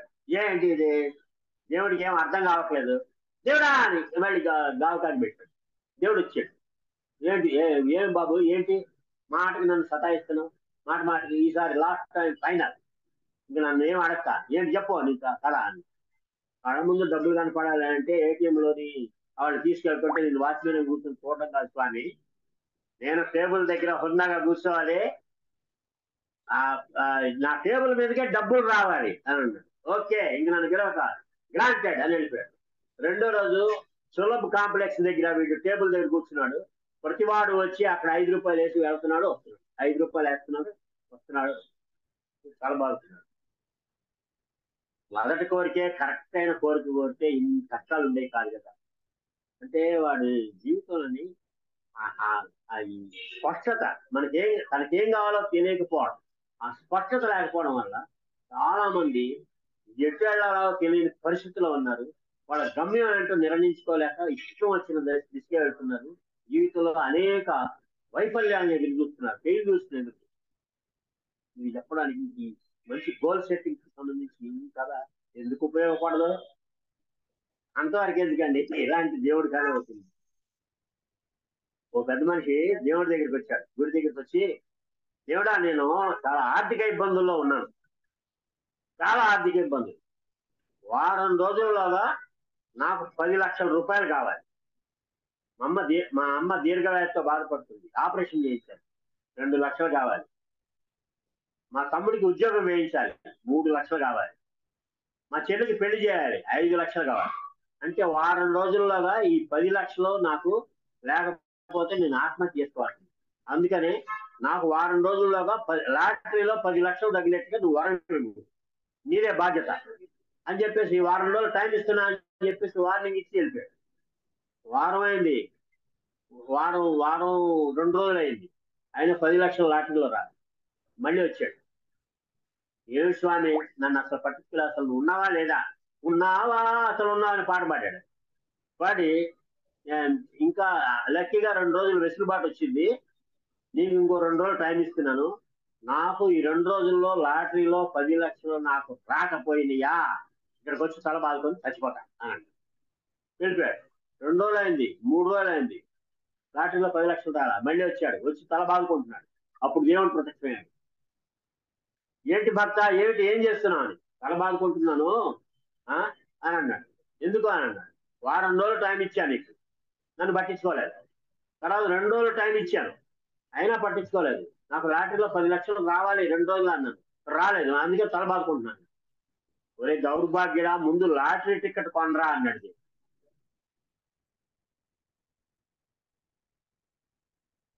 అలాగా స్పష్టత లేదు. ఐఏఎస్లు ఐపీఎస్లు అవ్వాలి, జీవితంలో ఎంతో ఎదగాలి, ఏదో సాధించాలి అనుకుని చాలా మంది ఉంటారు. వాళ్ళు లాటరీ టికెట్ కొనరు. అంటే లాటరీ టికెట్ కొనడం అంటే ప్రయత్నం చేయాలి కదా, లాటరీ టికెట్ కొంటేనే లాటరీలో డబ్బులు వస్తాయి. అలాగే మన ప్రయత్నం అనేది ఒక స్టెప్ తీసుకోవాలి. ఆ ప్రయత్నం అనేది చేయకుండా నేను అవ్వాలి అనుకుంటే అవ్వరు అనేది దీని సారాంశం అనమాట. ఇంత మంచి కళల్ని మనం ఎందుకు వాడుకోవడం? ఎఫెక్టివ్ గా బ్రహ్మాండంగా కమ్యూనికేట్ చేసే ఇలాంటి చక్కని కథలు ఉన్నాయి. ఇప్పుడు ఏకాగ్రత గురించి అర్జునుడు ద్రోణాచార్యుడు పాండవులకి కౌరవులకి పోటీ పెడతాడు. ఆ చెట్టు మీద పిట్టను కొట్టమంటాడు. ఆ కథ అందరికీ తెలుసు. అలాంటి ఒక కథ ఉంది ఏకాగ్రతకు సంబంధించి, అద్భుతమైన కథ. ఒకడు ఒక పల్లెటూరు వెళ్తాడు, స్నేహితుడు కలుసుకున్నాం. అక్కడ బస్సు దిగుతాడు. దిగి చుట్టూ చూస్తే జనం ఎవరు కనపడరు. అలా కొంచెం దూరం నడిచి వెళ్ళేసరికి ఒక చెరువు ఒడ్డున ఒక అతను గాలం వేసి కూర్చొని ఉన్నాడు చేపలు పట్టడానికి. వెనక నుంచి వెళ్ళి ఏమయ్యా ఇక్కడ సుబ్బారావు గారి ఇల్లు ఎక్కడా అని అడుగుతాడు. వాడు ఉలుపు లేదు పలుకు లేదు. ఏమయ్యో సుబ్బారావు ఇల్లు ఎక్కడా అన్నాడు. వాడు మాట్లాడు. అలా 4-5 సార్లు వచ్చాడు. వాడి నుంచి రెస్పాన్స్ రాదు. దగ్గరికి వెళ్ళి భుజం మీద ఇలా కొట్టాడు. పైకి ఇలా చూశాడు, ఏంటి అని. ఇక్కడ సుబ్బారావు ఇల్లు ఎక్కడో తెలుసా అని. అంత గట్టిగా అరుస్తావు ఎందుకు, నాకు చెవులకి ఏమీ లేదు, ఇదిగో ఇలా చిన్నగా వెళ్ళి అక్కడ రామ మందిరం ఉంటుంది, ఆ పక్కనే వాళ్ళ ఇల్లు వెళ్ళాను. నాకు తెలియక అడుగుతా, నేను 65 సార్లు గట్టి గొంతు తీసుకుని అడిచాను, నువ్వు అసలు ఉలకలేదు పాకలేదు, ఇప్పుడేమో నాకు చూడలేదు అంటున్నావు, ఏంటి కదా అని. అయ్యా నేను చేపలు పట్టాలని గాలం వేశాను. ఆ బెండు నీటి మీద తేలుతా ఉంది. బెండు ఎప్పుడైతే మునిగిందో చేప వచ్చినట్టు లెక్క, ఆ ఎర్రని పట్టుకోవడానికి వచ్చినట్టు. ఆ బెండు ఇలా మునిగేటప్పుడు గాలం లాగితే చేప పడుతుంది. అందుకనే నా దృష్టి అంతా ఆ గాలం మీద ఉంది. నా ఏకాగ్రతగా ఆ గాలాన్ని ఆ బెండు చూస్తున్నాను. అలాంటప్పుడు పక్కన బాంబులు పేలినా కూడా నాకేం తెలియదు స్వామి. అంటే ఆపులో చేపలు పట్టుకునే వాడికి అంత ఏకాగ్రత ఉంటే మనలాంటి వాళ్ళకి ఎంత ఉండాలి అనే విషయం చెప్పినప్పుడు ఎదుటి వాళ్ళు ఎంత ఎమోషన్ వస్తుంది, ఎంత రెస్పాన్స్ వస్తుంది. ఇలాంటి చిన్న కథలే అని మనం చిన్న చూపు చూస్తే అవి పెద్ద ఫలితాలను ఇస్తాయి అనేది మనం తెలుసుకోవాలి. అంతే కదా. డియర్ ఫ్రెండ్స్, ఈ కథలు మీకు బాగా నచ్చాయి అనుకుంటాను. ఇంకొక ఆవిడ సంగతి గుర్తొచ్చిందండి. ఈ వరాల సంగతి అనుకుంటే ఒక ఆవిడ దేవుడిని ప్రార్థించింది, దేవుడు ప్రత్యక్షమయ్యాడు. ఇది ఏదో ఒక సందర్భంలో ఎక్కడో ఒక చోట మనం వాడుకోవచ్చు ఈ కథలు. ప్రత్యక్షమయ్యి ఏంటి నీ కోరిక అన్నాడు. స్వామి నేను అద్భుతమైన అందాల రాశిగా మారిపోవాలి అని. అయితే ఇంకో చిన్న ఫిట్టింగ్ ఉందమ్మా ఇక్కడ, నీకు ఏ వరం అయితే ఇంప్లిమెంట్ అవుతుందో అది మీ ఆయనకి 10 ఇంప్లిమెంట్ అవుతుంది. అంటే నువ్వు అందగత్త అయ్యావనుకో, నీకంటే 10 మీ ఆయన అందంగా ఉంటాడు. అలాంటప్పుడు నీకు చాలా ప్రాబ్లమ్స్ ఫేస్ చేయొచ్చు. నువ్వు ఆలోచించుకోవాలి. పర్లేదు స్వామి ఇచ్చేయండి, ఓకే అందగత్త అయిపోతావు. అందగత్త అయిపోతావు. వాళ్ళ ఆయన 10 అందగత్త. అందుకని రెండో వరం ఏంటి కోరుకో, 3 వరాలు కావాలన్నా కానీ. రెండోది, నేను 100 కోట్లు ఆశపడాలని అవ్వాలి. నీకు 100 కోట్లు అయితే మీ ఆయనకి 1000 కోట్లు వస్తాయమ్మా, అప్పుడు నేను పట్టించుకోకపోవచ్చు, జాగ్రత్త అన్నాడు. ఏం పర్లేదు స్వామి ఇచ్చేయండి. సరే నీకు 100 కోట్లు గ్రాంటెడ్ అన్నాడు. వాళ్ళ ఆయనకి 1000 కోట్లు వచ్చేసి. 3వ వారం కోరుకో అన్నాడు. ఏం లేదు స్వామి, నాకు మైల్డ్ గా హార్ట్ స్ట్రోక్ వచ్చేట్టు చెయ్యి స్వామి అని అన్నాడు దేవుడు. ఈ మైల్డ్ గా వస్తే వాడికి 10 వస్తుంది, పోతాడు. పోయాడు. ఇంకేముంది, ఆ 100 కోట్లు 1000 కోట్లు ఆ అమ్మాయి పరమైంది, అందగత్తిగా మారింది. ఎందుకంటే తెలివితేటలు ఎవడబ్బా సొత్తు అంటారు. అలాగే ఇలాంటి తెలివితేటలు గల వాళ్ళు కూడా ఉన్నారు. ఆ సందర్భానికి తగినట్టుగా తెలివితేటల్ని ప్రదర్శించి కష్టాలను గట్టెక్కే వాళ్ళని కూడా మనం చూడచ్చు. ఇలాగా మనకి అనేకమైన కథలు, ఈ కథల ద్వారా మనం అనేక విషయాలు మనం తెలుసుకోవచ్చు. నేను ఈ ఈ 35-40 ఏళ్ల ఈ నా జీవితంలోని ఈ స్టోరీ టెల్లింగ్ మీద ఎన్నో రీసెర్చ్ చేశాను, ఎన్నో పరిశోధనలు చేశాను. ఈ కథల మీద ఎలాంటి ప్రేక్షకులకి ఎలాంటి కథ వాళ్ళకి నచ్చుతుంది, ఎలా రిసీవ్ చేసుకుంటారు అనే దాని మీద ఎన్నో వ్యాసాలు రాశాను, ఎన్నో కథలు రాశాను. దాదాపు పిల్లల కోసం 100 పుస్తకాలు రాశాను. ఇందాక చెప్పారు మేడం, 100 పుస్తకాలు రాశాను పిల్లల కోసం. 2015లో కేంద్ర సాహిత్య అకాడమీ అవార్డు వచ్చింది. ఇండియన్ పోస్టల్ డిపార్ట్మెంట్ వాళ్ళు నా పేరుతో స్పెషల్ కవర్ రిలీజ్ చేశారు. డాక్టర్ రామినేని ఫౌండేషన్ వాళ్ళు వెంకయ్యనాయుడు గారి ఉపరాష్ట్రపతిగా ఉన్నప్పుడు వెంకయ్యనాయుడు గారి చేతుల మీదుగా నాకు ₹1,00,000 అవార్డు ఇచ్చి నన్ను సబ్స్క్రైబ్. ఇలాగ అనేక అవార్డులు రివార్డులు వచ్చినాయి. కానీ నాకు అన్నిటికంటే కూడా నేను మెజిషియన్ గా ఇప్పటి వరకు దేశ విదేశాల్లో 7,000 ప్రదర్శనలు ఇచ్చాను. అయినా సరే దానికంటే కూడా నాకు ఇంపాక్ట్ అంటే ఎదుటి వాళ్ళ మీద ఇంపాక్ట్ వేసే ఈ మోటివేషనల్ స్పీచెస్ అంటే నాకు ఎక్కువ ఇష్టం. అంతకంటే కూడా ఈ స్పీచెస్ ని, ఈ మోటివేషనల్ క్లాసెస్ ని కథల ద్వారా చెప్పడం మరింత ఇష్టం. అందుకని నేనేం చేశానంటే స్టోరీ టెల్లింగ్ టెక్నిక్స్ మీద నా రీసెర్చ్ మొత్తం, నా అనుభవాలన్నీ క్రోడీకరించి ఒక అద్భుతమైన ప్రయోగం భారతదేశంలో తొలిసారిగా స్టోరీ టెల్లింగ్ టెక్నిక్స్ తెలిపే కథాకేళి కార్డ్స్ అని 56 కార్డులు, ఒక సెట్, పేక ముక్కల సెట్ లాగా ఉంటుంది, పెద్ద సైజ్ కార్డు. ఆ సెట్ తయారు చేశారు. అది జూలై నెలలో రిలీజ్ అవుతుంది. దాంట్లోని 150 స్టోరీ టెల్లింగ్ టెక్నిక్స్ ఉంటాయి. 150 story telling techniques, colourful cards అవన్నీ. తర్వాత ఒక 120 పంచదార పలుకులు అని చెప్పేసి మన స్పీచెస్ లోని, మన మోటివేషనల్ స్పీచెస్ లో మధ్య మధ్యలో వాడుకోవడానికి వీలుగా పంచ్ డైలాగులు ఉంటాయి. ఆ పంచ్ డైలాగ్ ఎక్కడ వాడినా సరే అద్భుతంగా పేరు. ఎగ్జాంపుల్ చెప్తారు. పిల్లలు పాడయ్యారంటే ఫోన్ పాడు చేసిందంట, ఫోన్ పాడైతే పిల్లలు పాడు చేశారంట. ఇదే న్యాయం. ఇట్లాగే బ్రహ్మచారులు, చాలా మంది బ్రహ్మచారులు ఎక్కువ కాలం పెళ్లి కాకుండా ఉండడానికి కారణం ఏమిటంటే ఎయిడ్స్ భయం, రెయిడ్స్ భయం. ఎయిడ్స్ భయం, రెయిడ్స్ భయం. ఇట్లాగే police gunmen, politician slogan men. ఇట్లాంటి బ్రహ్మాండమైన ఈ సందర్భానికి తగినట్టుగా 120 పంచదార పలుకులు అని చెప్పి కొటేషన్. అవి కాకుండా దాదాపు సుమారుగా 100 కథలు ఉంటాయి. 56 కార్డులు ఉంటాయి. ఆ కార్డుల్లోని ఈ ఒక్క రోజులో మీరు మాస్టర్ స్టోరీ టెల్లర్ కావాలా? ఈ కథాకేళి కార్డ్స్ మీ దగ్గర ఉంటే చాలు, ఒక్క రోజులో మాస్టర్ స్టోరీ టెల్లర్ అవ్వచ్చు. 100 కథలకి మీరు రారాజు కావచ్చు. 150 టెక్నిక్స్ మీ గుప్పెట్లో ఉంటాయి.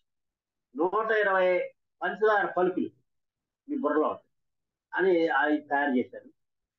అసలు ఏంటంటే ఇది ఇందాక చెప్పారు కదా, స్టోరీ టెల్లింగ్ అంటే ఎబ్రివేషన్. అది ఒక కార్డులో వ్యవహారం. ఒక కార్డులోని ఆ ఎక్రానిమ్ ఒకవైపు ఉంటే దాని వెనకాల దాని వివరణ ఉంటుంది. అలాగే ఈ స్టోరీ టెల్లింగ్ మనం అనుకోవచ్చు చిన్నపిల్లలకు కథ చెప్పడం అని కాదండి. ప్రతి మనిషికి స్టోరీ టెల్లింగ్ చాలా అవసరం. ప్రతి మనిషి జీవితంలో డెవలప్ కావడానికి స్టోరీ టెల్లింగ్ చాలా అవసరం. దానికి ఒక దాంట్లోని ఆ కథాకేళి కార్డ్స్ లోని ఒక కార్డు 56 కార్డులు ఒక కార్డు ఏంటంటే sold flash. Sold flash, SOLD, sold, FLATS, flash. Sold flash అంటే ఈ కథాకేళి కార్డులు ఎవరికి ఉపయోగపడతాయి అంటే ఎస్ అంటే సేల్స్ ప్రమోటర్స్. సేల్స్ ప్రమోటర్స్ కి ఉపయోగపడతాయి. ఓ అంటే ఆరేటర్స్ కి ఉపయోగపడుతుంది. మంచి వక్తలకి, ఆరేటర్స్ కి వాళ్ళ స్పీచెస్ లోని బ్రహ్మాండమైన టెక్నిక్స్ ని వాడి ఆ కథను ఎలాగా రక్తి కట్టించాలి, ఆ కథలు ఇంక్లూడ్ చేసి ఆ స్పీచ్ లోని ఎలా రక్తి కట్టించాలి అనేది ఆరేటర్స్ కి వాడవుతాయి. ఎస్ అంటే సేల్స్ ప్రమోటర్స్, ఓ అంటే ఆరేటర్స్, ఎల్ అంటే లాయర్స్. లాయర్ల కథలు చెప్పకుండా కేసులను సంపాదించలేరు, కేసులను గెలవలేరు. ప్రతి లాయర్కి కూడా స్టోరీస్ చాలా అవసరం. ఏదో ఒక సందర్భంలో ఏదో ఒక సిచ్యుయేషన్ ని ఎదుటి వాళ్ళని కన్విన్స్ చేయడం కోసం కథ చెప్పాలి. అలాగే సోల్డ్లోని డి అంటే డాక్టర్స్. డాక్టర్లకు అసలైన విషయం ఏంటంటే కథలు ముఖ్యం. ఎందుకంటే పేషెంట్ వచ్చాడంటే ఎన్నో జీవితం నుంచి వచ్చిన కథలు చెప్పాలి.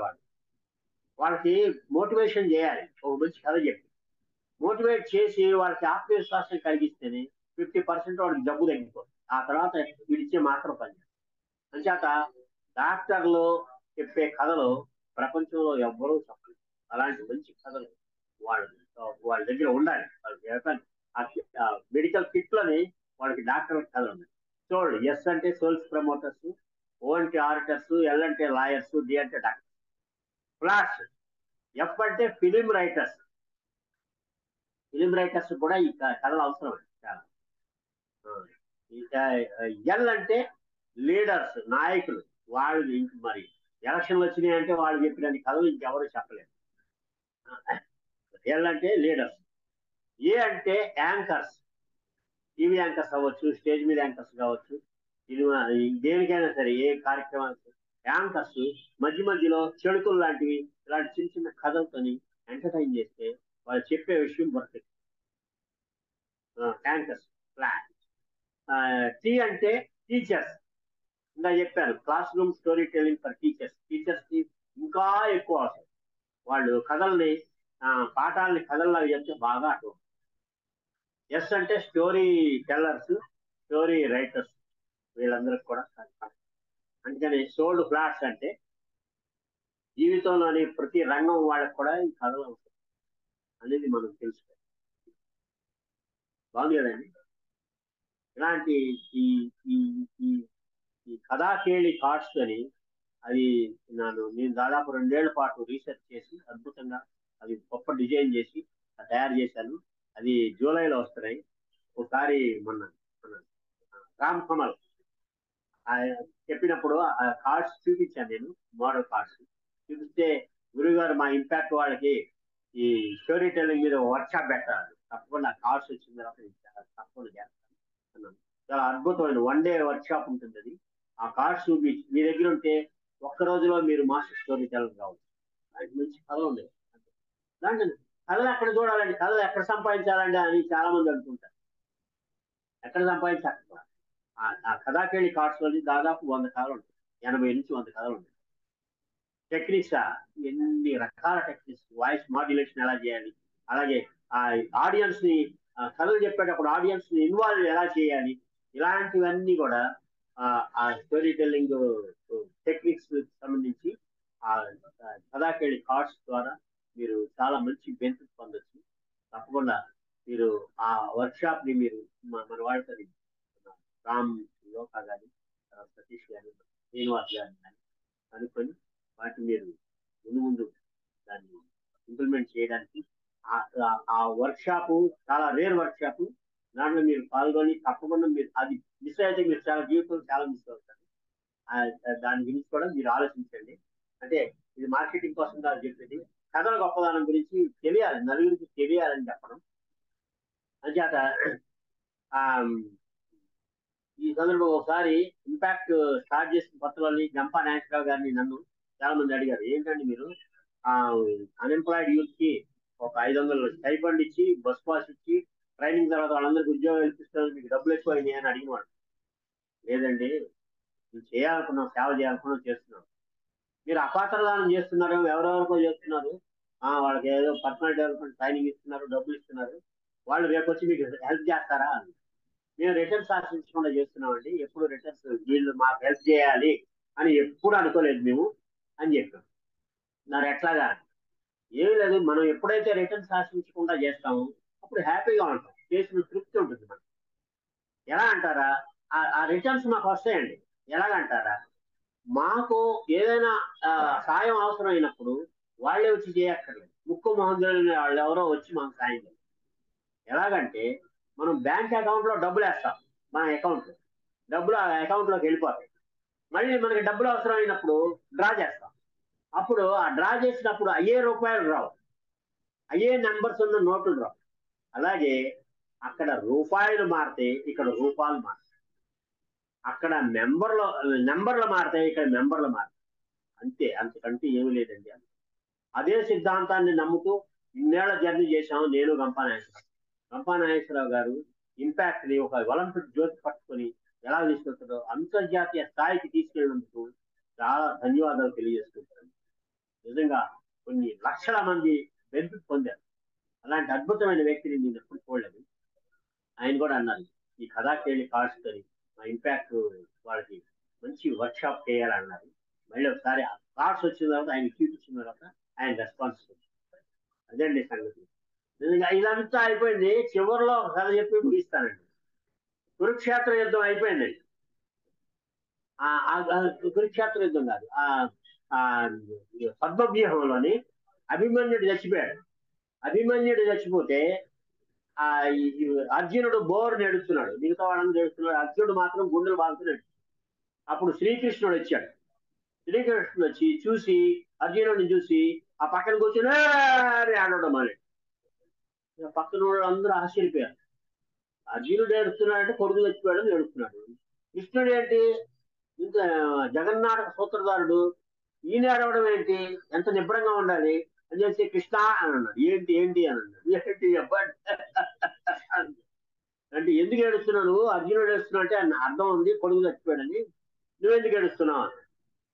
అప్పుడు కృష్ణుడు అన్నాడు కళ్ళ నీళ్ళు చూసుకొని, నేను భగవద్గీత అని చెప్పేసి బ్రహ్మాండమైన విషయాలు చెప్పాను, నువ్వెవరు నేనెవరు చంపేది ఎవరు చచ్చేది ఎవరు అని బోల్డ్ విషయాలు చెప్పాను, మోటివేట్ చేశాను అనుకున్నాను, చివరికి కొడుకు చచ్చిపోయాడని బోర్డు ఏడుస్తున్నాడు, ఇంక నేను చెప్పిందంతా వ్యర్థం అయిపోయింది కదా అని నేను బాధతో ఏడుస్తున్నాను బాబు అంతే అని అన్నాడు.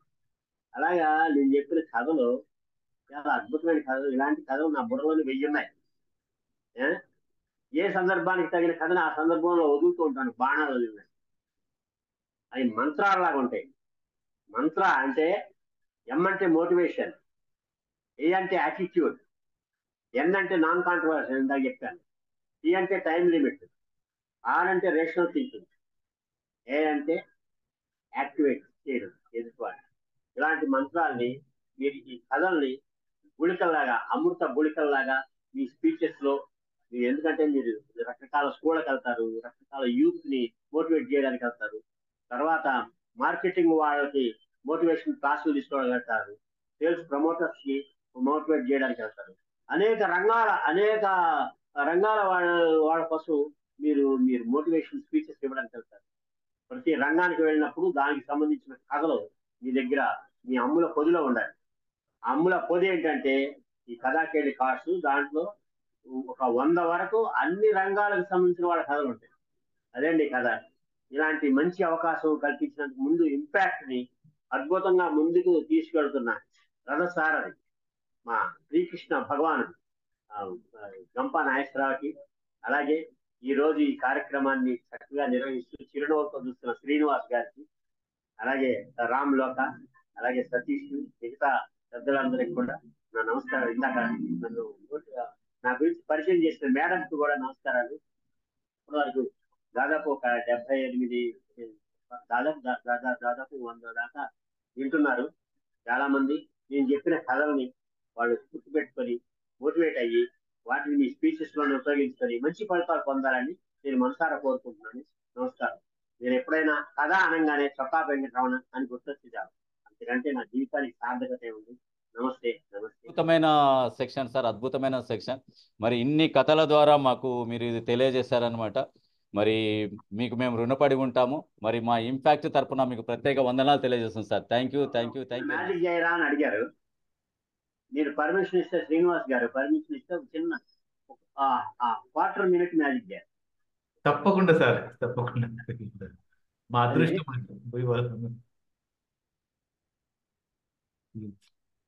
మా దగ్గర ఒక అగ్గిపెట్టు ఉంది. అగ్గిపెట్టులోని దాదాపు 30-40 పుల్లలు ఉంటాయి. అగ్గిపెట్టు, ఈ అగ్గిపెట్టులో పుల్లలు ఉన్నాయి.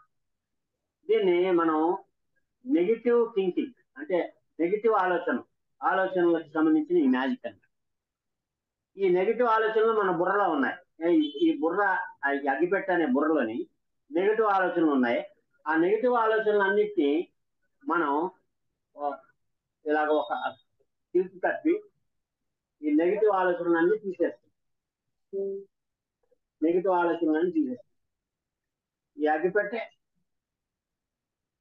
ఖాళీ అయింది. ఈ దీంట్లో ఉన్నాయి పుల్లలు, ఇది మూసేస్తుంది. ఇది దులిపితే దీంట్లో పుల్లలు లేదు. తమాషా ఏంటంటే మళ్ళీ నెగిటివ్ ఆలోచనలు ఇక్కడే ఉన్నాయి. నెగిటివ్ ఆలోచనలు ఎన్నిసార్లు తీసేసినా మళ్ళీ బుర్రలోకి వస్తూ ఉంటాయి. మళ్ళీ ఇంకోసారి ప్రయత్నం చేస్తాం.